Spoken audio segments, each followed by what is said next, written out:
রামিসার এই হত্যাকারীর সর্বোচ্চ শাস্তি ইনশাআল্লাহ আগামী 1 মাসের মধ্যে নিশ্চিত করবে এবং সেই সর্বোচ্চ শাস্তি হচ্ছে মৃত্যুদণ্ড। ত্রিশালকে নজরুল সিটি হিসাবে ঘোষণা করা যায় কিনা এ ব্যাপারে সম্ভাব্যতা যাচাইয়ের জন্য আমি সংস্কৃতি মন্ত্রণালয় এবং পর্যটন বিভাগের প্রতি আহ্বান জানাবো। সকল সম্মানিত উপস্থিতিবৃন্দ, দীর্ঘদিনের ফ্যাসিবাদী শাসন শুধুমাত্র দেশের মানুষের অধিকার আর দেশের অর্থ সম্পত্তি লুট করেনি, বিচার বিভাগ সহ দেশের সমস্ত প্রতিষ্ঠানগুলোকে ধ্বংস করে দিয়েছে।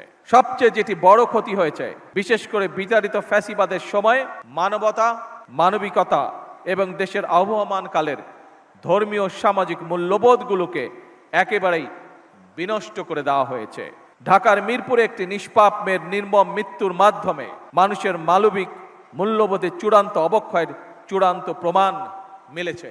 প্রিয় উপস্থিতিবৃন্দ, প্রিয় ভাই বোনেরা, এ বিষয়ে একটি কথা আজকের এই অনুষ্ঠানে আমি পরিষ্কারভাবে আপনাদের সামনে তুলে ধরতে চাই।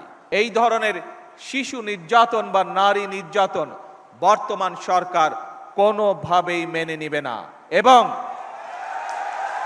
বর্তমান সরকার রামিসার এই হত্যাকারীর সর্বোচ্চ শাস্তি ইনশাআল্লাহ আগামী 1 মাসের মধ্যে নিশ্চিত করবে এবং সেই সর্বোচ্চ শাস্তি হচ্ছে মৃত্যুদণ্ড, যাতে করে ভবিষ্যতে আর কোনো মানুষ এইভাবে শিশু বা নারী নির্যাতন করার সাহস না পায়।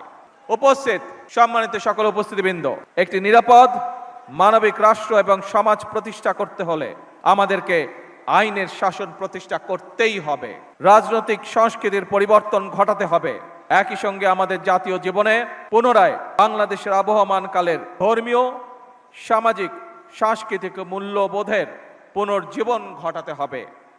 এক্ষেত্রেও কবি কাজী নজরুল ইসলামের জীবন এবং কর্ম আমাদের জন্য প্রাসঙ্গিক। সম্মানিত সুধীবৃন্দ, কবি নজরুলের জীবন এবং কর্ম বিশ্ব সাহিত্য দরবারে আরো বেশি ছড়িয়ে দেওয়া প্রয়োজন।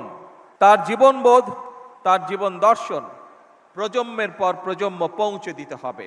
এরই অংশ হিসাবে আমাদের জাতীয় কবি স্মৃতি বিজড়িত ত্রিশালকে নজরুল সিটি হিসাবে ঘোষণা করা যায় কিনা এ ব্যাপারে সম্ভাব্যতা যাচাইয়ের জন্য আমি সংস্কৃতি মন্ত্রণালয় এবং পর্যটন বিভাগের প্রতি আহ্বান জানাবো।